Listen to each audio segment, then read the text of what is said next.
오늘은 저희가 2020년도 마지막 주일 예배를 지금 보내고 있습니다. 또 송구영신 예배가 있게 되죠.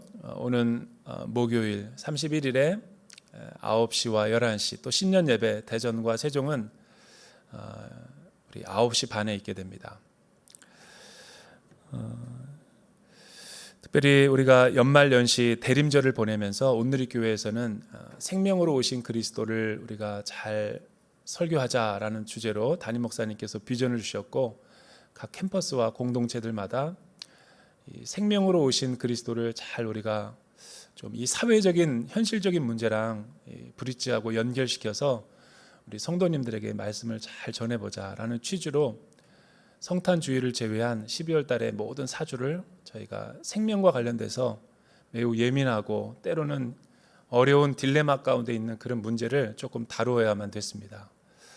첫째 주는 우리가 낙태에 대해서 아프지만 우리를 드러내는 설교를 했고, 두 번째는 저출산의 문제가 얼마나 지금 심각한가, 생명을 경시하고 또 가정의 문제를 얼마나 우리가 소홀히 다루고 있는가 다시 한번 돌이키는 시간이 되었고, 또 셋째 주는 우리가 특별히 저희가 이 낙태와 또한 이 저출산의 문제, 또 특별히 오늘은 저희가 생명 돌봄의 축복으로 저희가 입양에 대해서 한번 살펴보는 시간을 갖고자 합니다. 우리나라는 총 240개의 현재 기관을 통해 가지고 베이비박스나 혹은 보육원에 버려진 고아들을 해외나 혹은 국내에 입양하는 그런 통로로 또 사용되어지고 있다고 합니다. 240개 기관이면 적지 않은데 매년마다 얼마나 많은 아이들이 버려지고 또 가정의 울타리를 벗어나서 돌봄을 받지 못하고 있는가를 우리의 현실을 보여주는 대목이죠.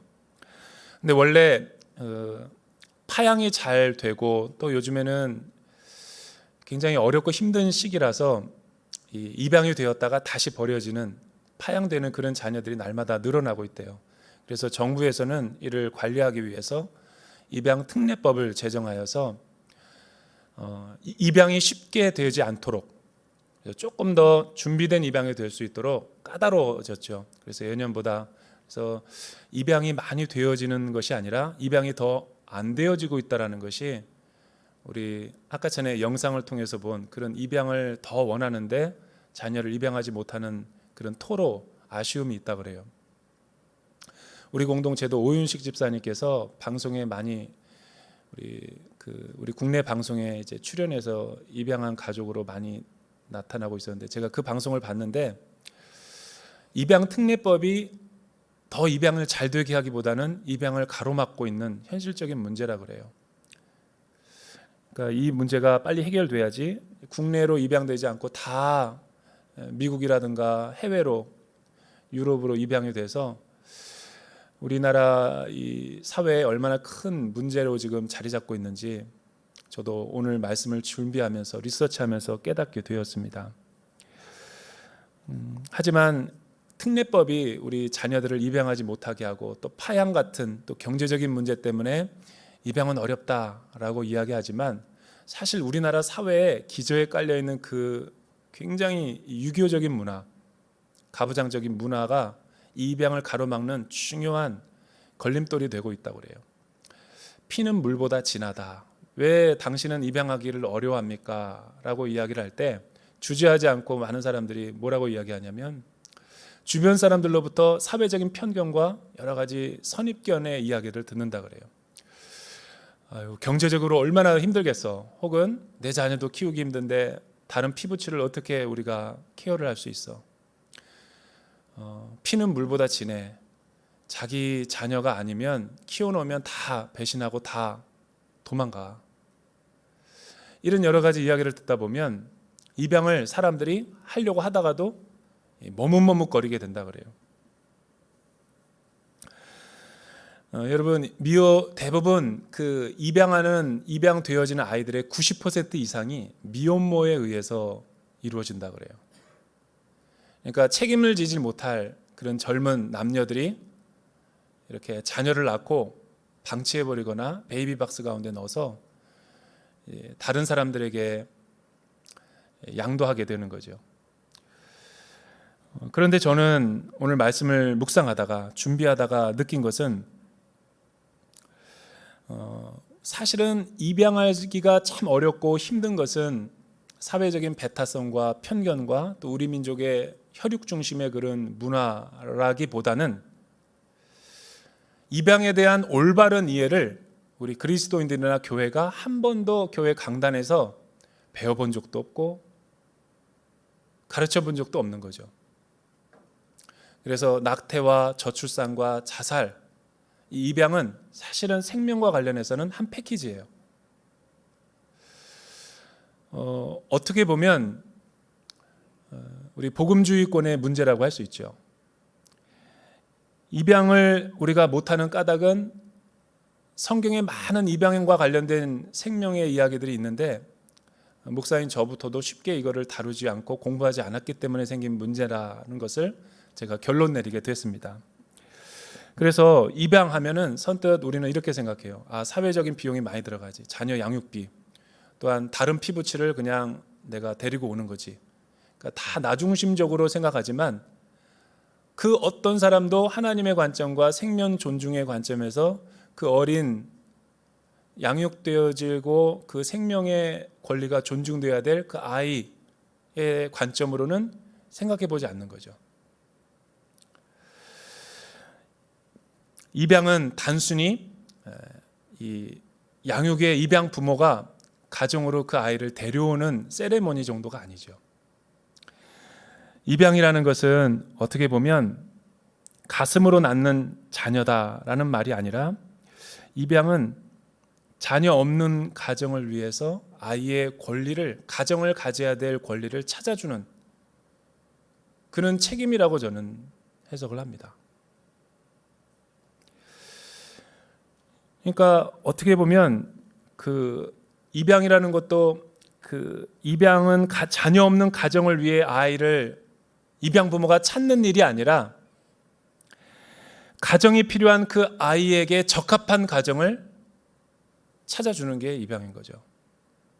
그래서 한 생명이 자라야 될 때 울타리가 되어주고 사랑을 줘야 되고 보호해줘야 될 그 가정의 울타리를 우리가 책임져 주는 것이 하나님 대신에 저는 우리 그리스도인들의 올바른 입양의 개념이다라고 생각합니다. 입양한다고 큰 사회가 변화가 일어나겠습니까? 제가 오윤식 집사님한테도 물어봤더니 목사님 달라지는 거 하나도 없어요. 더 시끌벅적 가정이 더 식솔이 많아지는 거지. 하지만 바뀌어지는 게 있습니다. 뭐냐면 그 아이의 미래를 바꿀 수 있습니다. 라고 이야기하는 걸 들어봤어요. 그 아이의 슬픈 과거를 돌이킬 수는 없지만 그 남은 아이의 미래를 바꿔줄 수 있는 선택이 우리의 입양에 의해서 이루어진다는 거죠. 얼마나 공감이 되는 말인지 몰라요. 성경에도 우리 하나님께서 시편 68편 5절에 보면 고아들의 아버지라고 우리 하나님을 소개하고 있습니다. 근데 저는 이게 상징적인 게 아니라 실제 우리 하나님이 신약과 구약의 모든 관통하는 이 경건 생활 가운데서 또 그리스도인들에게서 하나님의 백성들이 가져야 될 태도가 뭐냐면 우리 하나님은 고아와 과부와 객과 나그네의 하나님이기 때문에 우리도 이런 하나님에 대한 사랑을 이웃들에게 아버지의 마음으로 다가가야 된다. 그래서 하나님이 어떤 민족과 교회와 나라를 심판할 때 그 준거점이 뭐냐면 이런 아비의 마음이 있는가? 왜 그러냐면 이스라엘 백성들이 나그네 되었던 사람인데 하나님이 이 민족을 입양해서 하나님의 자녀로 삼아 주었기 때문이죠. 우리도 다 영적으로 버림받은 생명이었지만 그리스도의 보혈로 구원함을 받은 뒤에 우리도 하나님의 자녀가 된 뒤에 우리도 우리 주변의 이웃들에게 이런 하나님의 사랑을 흘러내려보내야 되는 생명이 또 다른 생명을 낳는 우리 하나님의 사람들로 부르심을 받았기 때문에 그렇습니다. 여러분 성경의 많은 이야기들이 이거를 증거하고 있어요. 에스더도 가족들을 잃어버리고 삼촌 모르드게 의해서 입양이 되었죠. 그리고 나서 그녀가 위기 가운데 있는 이스라엘 백성들을 구원하는 영적인 병기로 사용되어지는 것을 보게 되죠. 오늘 말씀을 통해서 우리가 이 생명 존중의 관점에서 입양이란 어떤 의미가 있는가? 오늘 우리가 출애굽기를 선택한 이유는, 여러분, 출애굽기는 1장서부터 40장까지 우리가 알고 있는 거로는 구원의 책, 출애굽한 출애굽기라는 것이 세상으로부터 우리가 해방되고 자유롭게 되어서 하나님의 백성이 되어가는 그런 구원의 책이라고 이해하지만, 이 40장까지의 모든 구원의 책의 출애굽기 저자는 가장 서론에 어떤 의미 있는 이야기를 우리 가운데 소개해주고 있냐면, 이거는 철저한 이 메시지가 있는 이 저자의 의도라고 볼 수 있는 거죠. 입양 사건으로부터 출애굽기 이야기를 시작합니다. 왜냐하면 우리 인생은 날마다 좋은 일만 있는 것도 아니고 날마다 슬픈 일만 있는 것도 아니고, 좋은 일이 있다가도 슬픈 일이 있을 수도 있는데, 하나님은 우리를 좋을 때만 우리와 함께 하시는 분이 아니라 인생의 큰 어려움, 슬픈 일을 당할 때도 고난당하는 백성들과 함께 하시는 하나님이다라고 전제를 하고 시작하는 거예요. 왜냐하면 이스라엘 백성들이 요셉을 아는 바로왕 밑에서는 고센 땅에서 풍요롭고 번영된 시기를 살았다면, 요셉을 알지 못하는 바로왕이 등극하면서 전제 군주로서 굉장히 억압하고 폭력적인 그 어떤 영아 살해를 저지르는 끔찍한 반생명적이고 생명 경시하는 그 바로왕이 정권을 잡게 되면서 이 애굽의 모든 제국은 두려움에 떨고 있었죠. 그런데도 하나님은 고난받는 이스라엘 백성들과 함께 그거를 관망하고 지켜보고 있었던 것이 아니라 그들 고난받는 백성들의 삶 가운데 찾아오셔서 소망과 위로와 생명을 주시는 하나님이다라고 모세가 바로 공주에게 어떻게 입양되어지는가라는 사건을 조명해 주고 있는 거죠. 여러분, 이 모세는 출애굽기에 의하면 모세만 이야기하는 것이 아니에요. 이 출애굽기 저자는 모세를 상징적인 의미로 이스라엘 백성으로 이야기하고 있는 거예요. 이스라엘 백성이 고난받고 있는데 하나님은 이들을 구원하기 위해서 모세라는 인물을 건져내는 사건을 통해서 이스라엘 백성들을 구원해내시는 이 구원의 놀라운 서사를 이렇게 이야기하고 있는 거죠. 따라서 저는 오늘 말씀을 통해서 생명 존중의 관점에서 이 입양이 어떤 메시지가 있을까? 1절서부터 4절 우리 같이 한번 읽어보죠. 1절서부터 4절 시작. 그때 레위 지파의 한 남자가 레위 사람의 딸과 결혼하게 됐습니다. 여자가 임신해 아들을 낳았는데 그 아이가 너무나 잘생겨 3개월 동안 숨겨두고 키웠습니다. 그러나 더 이상 숨길 수 없게 되자 여자는 갈대 상자 하나를 준비하고 거기에다 역청과 송진을 바르고 아기를 그 안에 뉘었습니다. 그리고 갈대 상자를 나일강 뚝을 따라 나 있는 갈대 사이에 두었습니다. 아기의 누나는 멀찌감치 서서 어떻게 될지 지켜보고 있었습니다.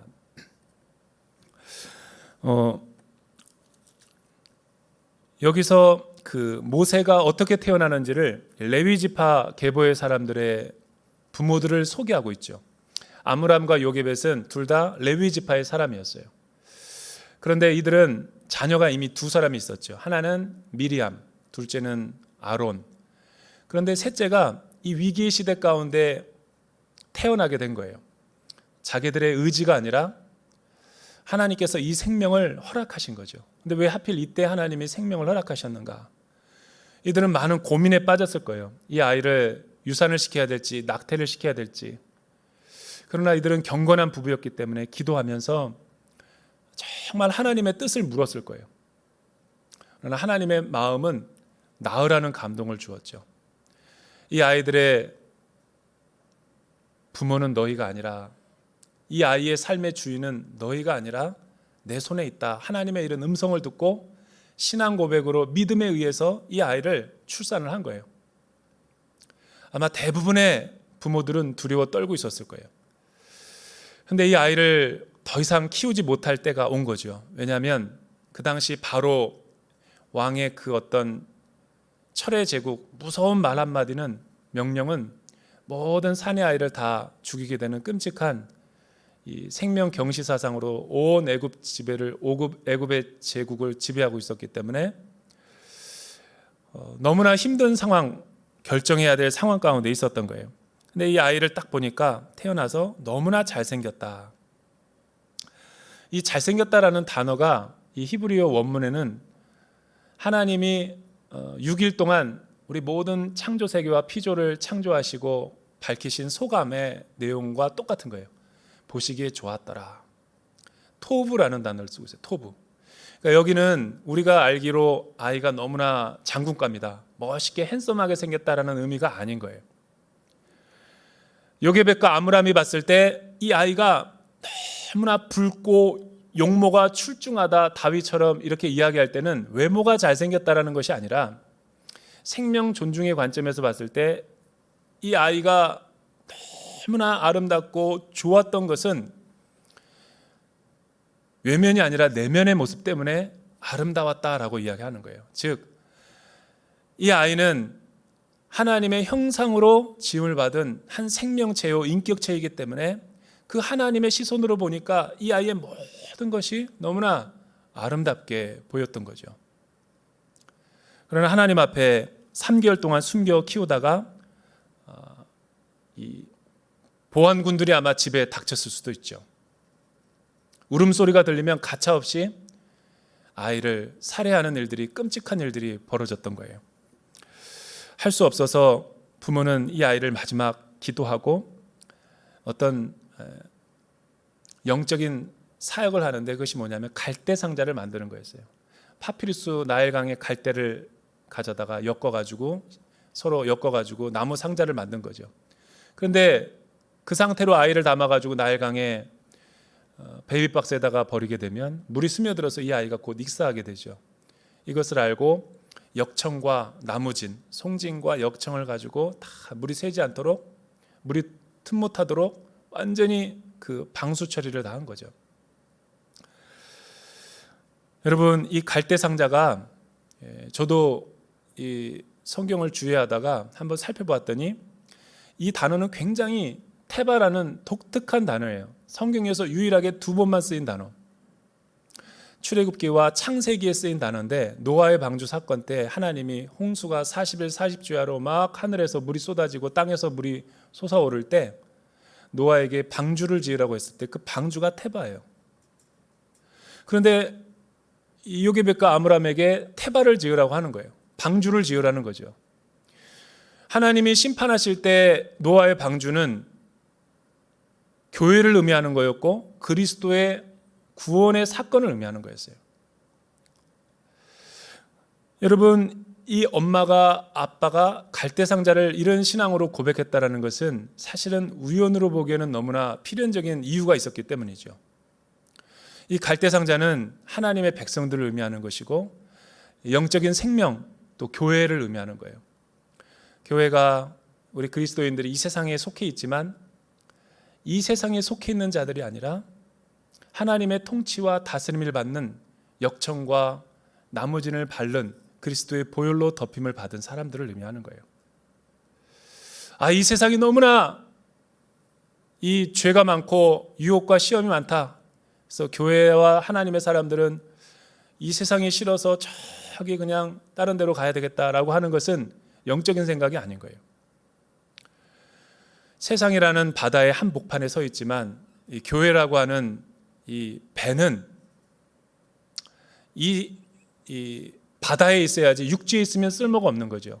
그러나 바다 가운데 있지만 세상의 풍파와 시련과 역경이 몰려올 때가 있지만 그리스도의 보혈로 그걸 다 발라서 이 물 가운데 있지만 물이 들어오지 않는 게 하나님의 그리스도인들의 생명과 거룩성이라는 거예요.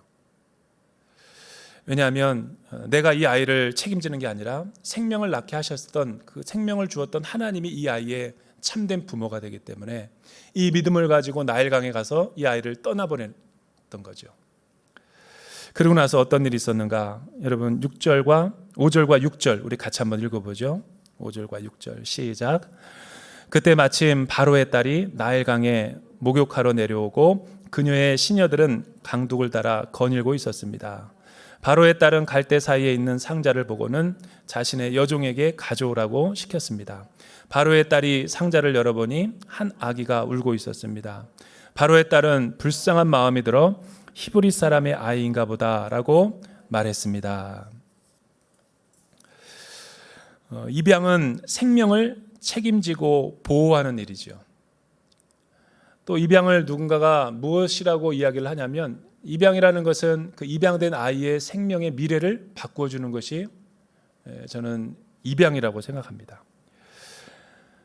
입양을 한다고 세상이 뭐 크게 달라지지는 않죠. 하지만 아까 전에 이야기했던 것처럼 입양을 한다라는 것은 이 아이의 생명을 내가 생명 감싸개가 되어주고 하나님이 나에게 부모의 대리자로서 그 아이의 생명이 그 아이가 독립적으로 잘 자라고 판단과 분별할 수 있을 때까지 보호해주고 책임져 주는 것이 영적인 책무라는 거죠. 이를 통해 이 아이의 과거를 바꿀 수는 없지만 미래를 완전히 새롭게 꿈을 꿀 수 있도록 해주는 것이 입양의 과정이라고 생각할 수가 있어요. 여러분 이렇게 갈대 상자에 담겨가지고 나일강에 보내어진 이 모세 이 아이는 어떻게 됐을까? 참 놀라운 것은 이 하나님의 섭리라는 것은 우리 인간의 이성을 뛰어넘는 초자연적인 사건이 될 때가 참 많이 있습니다. 왜 하필 그때 이 바로의 공주, 여기서 바로는 사실은 투트모스의 1세를 의미하는 거예요. 그 투트모스 1세에게는 무남동녀 외동딸이 있었는데 용사와 장수처럼 아주 이 톰보이처럼 자라가지고 실제 역사의 책에도 나오는 인물이죠. 많은 학자들은 이 핫셉수트라고 하는 이 공주, 바로의 이 1세의 왕이었던 그 무남동녀 외동딸이 이때 아주 많은 사랑과 또 이쁨을 받고 잘 자라고 있었어요. 근데 이 공주가 갑자기 나일강에 목욕을 하고 싶은 마음을 갖게 된 거죠. 시녀들과 함께 나일강 뚝을 쭉 거닐고 있는데 왜 하필 그때 이 갈대 상자에 담긴 한 아이의 울음소리를 듣게 했고 그 시선이 그 나일강의 갈대 상자를 보게 했는지 시녀를 시키고 그 아이를 데려오게 하고 갈대 상자를 열었을 때 히브리 남자 사내 아이가 있다는 것을 보게 되죠. 대부분 많은 사람들이 이 성경에 나타난 하나님, 실제하시고 실존하시는 하나님, 또 믿음의 세계, 영적인 세계를 이야기할 때 쉽게 전도가 안 되고 받아들이지 못하는 이유가 있어요. 그것이 뭐냐면 우리는 오랫동안 이성 중심의 사고, 과학적이고 합리적인 사고에 거의 세뇌되다시피 교육을 받고 그런 교과 과정을 다 훈련한 사람이라서 계몽주의 이래로 이성에 우리는 세례를 받아서 살아가고 있는 사람들이기 때문에 비이성적이거나 내 생각에 반하는 일은 잘 받아들이지 않으려고 그러고 설득당하지 않으려고 하는 지극히 나 중심적인 세계관에 살고 있을 때가 참 많아요. 근데 여러분 성경 66권을 보면 하나님의 믿음의 세계, 영적인 세계를 보면 하나님은 자연의 세계도 창조하시지만 초자연의 세계도 창조하신 이 하나님에게는 내추럴과 이 슈퍼내추럴이 똑같아요. 우리 인간은 이성 중심의 세계를 중요시 여기고 모든 것을 판단할 때가 많지만 하나님은 그 반대죠. 이성이라는 세계의 핵심 원리가 무엇입니까? 항상 원인과 결과가 있어야만 되는 거예요. 결과는 원인이 없으면 수용할 수 없고 믿지 못하겠다는 태도가 이성 중심의 태도죠. 그런데 믿음의 세계, 영적인 세계, 초자연적인 세계, 하나님의 세계는 거꾸로예요. 원인이 없어도 돼요. 왜라는 질문을 할 필요가 없어요. 하나님이 하나님이시니까. 사람들에게나 초자연적이고 초월적이지 하나님은 초자연적이나 자연적이나 매 한 가지라는 거예요. 당구로 얘기하면 당구를 치면 우리는 딱 계산을 해요. 왜 그렇게 치냐면 여기를 맞추고 저기를 맞춰서 이렇게 가서 이렇게 들어갈 거다. 이게 과학적인 사고죠. 근데 하나님은 그런 분이 아니세요. 왜 하필 바로의 공주가 이때 왔을까? 또 이 아이 갈대상자를 보고 분명히 이 바로의 공주는, 여러분, 핫셉수트라고 하는 이 공주는 아버지가 어떤 분인지를 알아요. 아버지가 어떤 명령을 내렸고 히브리 남자를 다 영아살해하라는 명령을 내렸는지 누구보다 잘 아는 여인이에요. 그런데 왜 갑자기 이 아이를 여종들을 통해서 입양을 하겠다라고 처녀가? 그 이유는 하나예요. 하나님이 그 공주의 마음을 감화감동시키고 터치하셔서 갑자기 불쌍히 여기게끔 만들어 놓은 거죠. 마치 입양 부모가 입양되는 한 아이를 보육원에서 만났을 때 그 눈망울을 보고 밤에 잠을 못 잤대요. 그 마음을 누가 주신 걸까요? 이 세상에는 많은 아이들이 있어요. 아이에 별로 관심이 있지도 않은 사람이 어떤 한 아이의 그 잊을 수 없는 미소와 눈망울을 보고 매료돼 버리는 거죠. 그게 하나님이 하나님의 일을 하실 때 방법이에요. 여기서 불쌍히 여기다라는 컴패션의 히브리어가 뭐냐면 라켐, 레헴이라는 뜻이에요. 이거는 자궁이란 뜻이에요. 자궁의 생명사교를 이렇게 품고 생명을 보호하다라는 의미가 불쌍히 여기다라는 거죠. 그러니까 내 이성과 내 감정이 때문에 그렇게 된 것이 아니라, 복음서에서 우리 주님이 가는 곳마다 불쌍한 사람들, 무리들을 보며 불쌍히 여겼고, 병든 사람들, 죄의 종로로 타고 귀신 들린 여자를 불쌍히 여기셨다. 다윗의 자손이여 나를 불쌍히 여기소서 할 때 그 불쌍이라는 단어가 스플링크나라는 단어예요. 이 레헴이라는 단어를 번역한 거죠. 이 스플링크나는 좀 더 적극적으로 창자가 뒤틀려지는 마음이라는 거예요. 왜 하나님 날 사랑했어요? 논문이 말해줍니까? 이성적인 결과가 말해줍니까? 그거는 불가능한 거예요. 하나님이 우리 마음 가운데 그 마음을, 아비의 마음, 생명을 소중히 여기는 마음을 주신 거죠. 요게벳에 주었고 바로의 공주에게 주었고, 이 모든 것을 하나님이 섭리적으로 역사하셔서 마침내는 모두가 다 죽을 운명에 처해져 있는 이스라엘 백성들을 출애굽시키기 위한 하나님의 놀라운 프로젝트가 시작된 거예요. 왜? 마침내 그들을 사용하셔서 열방을 구원하기 위한 하나님의 불쌍히 여기심이 이 안에 내재되어 있는 거죠. 얼마나 신비입니까? 그래서 생명을 우리가 경시하면 안 되는 거예요. 저는 서울에서 서빙고에서 양재에서 제가 이 설교를 했던 적이 있어요. 이 교육자들 앞에 설교해야 될 때가 교직원들이 있어요. 근데 한 번에 모이면 한 150명 정도 모이는데, 제 순서가 들어왔을 때 가장 목회자에게 어려운 설교가 이 설교와 교수님 앞에서 설교하는 것과 이 목사님들 앞에서 설교하는 거예요. 왜? 뻔히 아니까. 그래서 저는 할 수 없이 그냥 자전적인 이 고백을 하는 설교를 했어요. 요한복음 3장 제가 어떻게 예수님을 만났고 내 출생의 비밀이 어떻게 있는지 여러 가지를 이야기한 적이 있어요. 저희는 3남매인데 저희 어머님이 이제 저를 이제 낙태를 시키려고 이제 많이 했다고 그래요. 그런데 그때 돈이 뭐 이렇게 하는데 한 3만 원 정도가 들었는데 3천 원이 모자라서 못 했대요. 이 설교를 하고 내려왔는데 두 분의 목사님이 저에게 너무 은혜 받았다고 다가오는 거예요. 조호영 목사님과 김종민 목사님이, 또 많은 목사님들이 굉장히 너무 좋았다고 하는 거예요. 왜 그러냐니까 자기도 부모님이 낙태를 하려고 그랬다는 거예요. 46살이 나니까 누가 낳고 싶어 하냐고 창피해서 복대로 가렸대요. 동네 사람들이 너무 창피해서.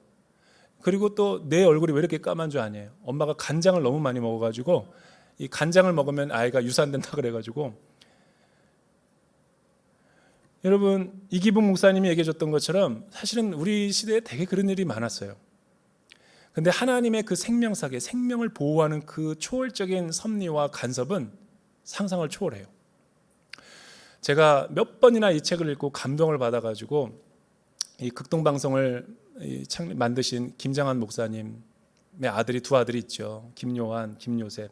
김여셉 목사님은 수원 그 원당 초등학교와 원당 교회 원천 그 교회를 담당하시는 목사님이신데, 그 목사님이 책을 썼어요. 삶으로 가르치는 것만 남는다. 굉장히 베스트셀러죠. 너무 잘 써서 제가 여러 번 읽어서 아주 그냥 외우고 있습니다. 근데 그 서론에 항상 이분은 가족을 소개할 때 뭘 이야기하냐면 자기 아버지 이야기를 해요. 아버지가 어떤 분이냐면 지금은 우리나라 교회 원로지만 전쟁 때 너무나 가난하고 먹을 게 없어서 슈샤인보로 미군 부대에 가서 이 초콜릿 부스러기 먹고 우유 분유 받아 먹고 구두 닦아주고 연명하셨던 분인데, 미군 부대에 어떤 칼 파워스라고 하는 군인이 예수 믿지도 않는 사람이야. 너무 조그만 아이가 말도 잘 듣고 착하길래 미국에 입양을 해버렸어요. 결혼도 안 하신 분이. 그리고 미국의 좋은 대학, 인류대학 갈 때까지 다 모든 걸 대줬어요. 양아버지죠. 이분이 73년도 여의도 광장에 빌리그레함이 왔을 때 우리나라 기독교 교회사에 나오는 거죠. 100만 명이 운집했을 때 우리나라에서 가장 통역을 잘한 목사님이셔서 통역을 했어요. 빌리그레함은 키가 크고 그분은 키가 작아서 이 뒤에서 찍었어요. 군중들을 찍느라고. 근데 항상 그 단에 몇 겹이나 키가 작아서 올라간 그 사진이 유명한 사진이에요. 그 설교를 들을 때 저희 어머니도 거기 있었어요. 저를 임신하고 73년도. 놀라운 신비 아닙니까? 우리 어머니가 그 일어서라는 그 콜링에 다 일어섰대요. 다 일어섰어요 그때. 그런데 놀라운 사실은 이 칼 파우스 목사님이, 칼 파우스 그 군인이 크리스찬이 아니에요. 불신자예요. 아버지 이제 예수님 믿어야죠 라고 김장환 목사님이 가셨는데도 아버지를 끝까지 안 믿었어요. 나중에 몸이 아파가지고 돌아가시기 전에 이스라엘에 같이 여행을 했대요. 그리고 복음을 전하고 요단강과 이렇게 그 갈릴리를 거닐면서 아버지가 마침내 자식의 소원을 들어준 거예요. 양아들의. 그래서 그 성지순례 때 세례를 줬대요. 요단강 물로. 그걸 아직도 잊지 못해요. 여러분, 얼마나 신비하고 하나님의 생명을 살리는 일이 놀랍습니까? 우리의 이성을 뛰어넘는 일이죠. 하나님이 그렇게 하신 거예요. 왜 하필 미리암이 그때 집에 안 갔으며 요게벳이 부르는데도, 왜 하필 바로 공주가 그때 목욕을 하러 왔으며, 왜 하필 그때 갈대상자가 발견됐으며, 또 이 아이를 데려다가 이 아이가 갑자기 미리암이 자기 동생인데 일부러 이렇게 말했죠. 공주님, 이 아이의 유모가 있습니다. 이 당시는 영아 이렇게 아이가 낳고 많은 죽는 일들이 발생했기 때문에 유모에 아주 잘 기르는 테크닉이 있는 사람들이 이 아이의 생명을 보는 일을 했어요. 애굽의 입양 문화를 하나님께서 사용하셔서 미리암에게 이렇게 말하게 하죠. 공주님, 제가 아주 유모를 잘 보는 분을 압니다. 데려올까요? 데려오너라. 내가 싹을 주겠다. 그런데 그 어미가 누구냐면 모세의 어머니예요. 왜 하필 그때? 그래서 바로의 공주가 요게벳에게 그렇게 얘기하죠. 내가 싹을 줄 테니까 이 아이를, 내가 처녀라서 아이 보는 기술이 없으니까 네가 입양을 해서 아이를 길러주고 나한테 왕궁으로 데리고 와라. 따라서 성경에는 이 요게벳이 인류 최초의 아이를 낳고 국가로부터 돈을 받은 여인으로 기록된 유일한 책이에요. 자기 자녀를 낳고 양육해주고 정부로부터 돈을 받은. 얼마나 놀라워요. 저는 이 말씀을 묵상하다가 참 내가 사회적인 문제에 많이 관심이 없었구나. 기회가 되면 나도 좀 입양을 했으면 좋겠다. 우리 성도님들도 다 입양을 했으면 좋겠다. 우리 장로님들은 이미 다 나이가 들었으니까 어떡하죠? 생각을 해봤어요. 괜찮아요. 1:1 사역을 통해서 영적인 자녀들과 손주들을 많이 낳으시면 돼요. 이게 단지 육체적인 생명을 말하는 게 아니라 영적인 생명이기 때문에 시간이 많이 남는다고 그러지 말고 자녀들을 잘 영적으로 입양을 하는 거죠.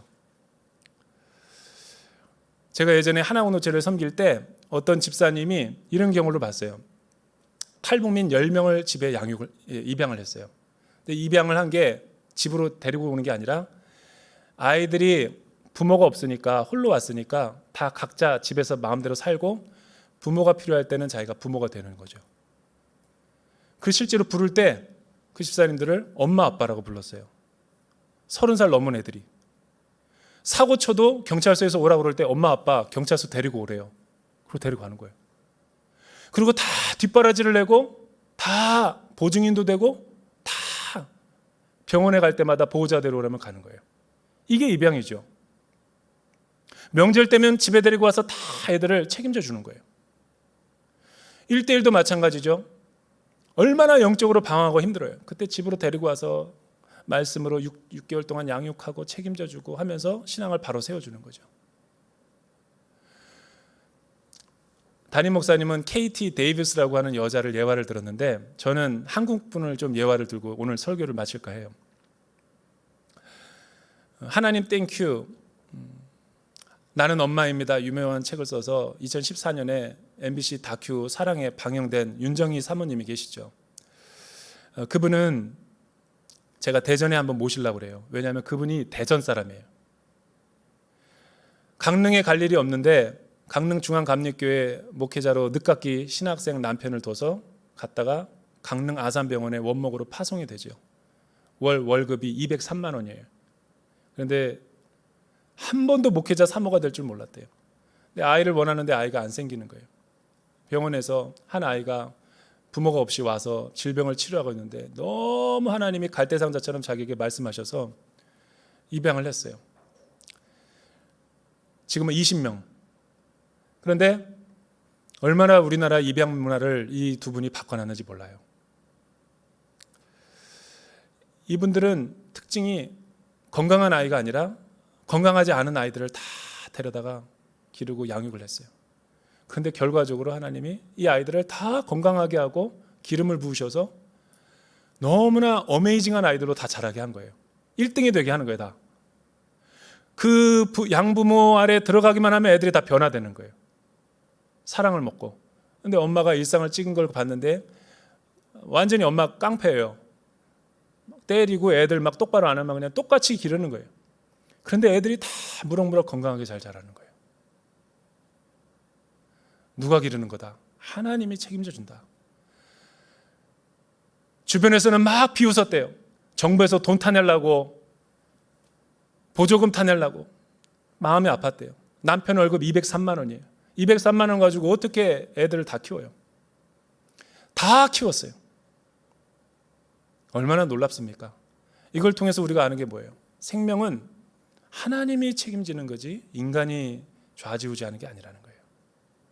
저는 우리 대전 온누리교회 세종교육관의 모든 성도들이 영적인 재생산, 생명이 생명을 낳는 일에 동참할 수 있게 되기를 주님의 이름으로 축원합니다. 왜냐하면 입양은 사랑의 실천이기 때문에. 기도하도록 하겠습니다.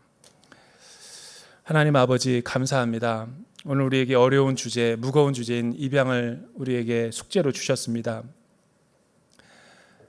하나님이 우리를 보혜사 성령님을 통해 또 생명의 하나님께서 우리를 아바 아버지라고 부를 수 있는 영적인 자녀로 입양하셨듯이 우리도 우리에게 받은 은혜와 사랑을 흘려내려보내는 믿음의 백성들이 되게 하여 주시옵소서. 예수님의 이름으로 기도드립니다.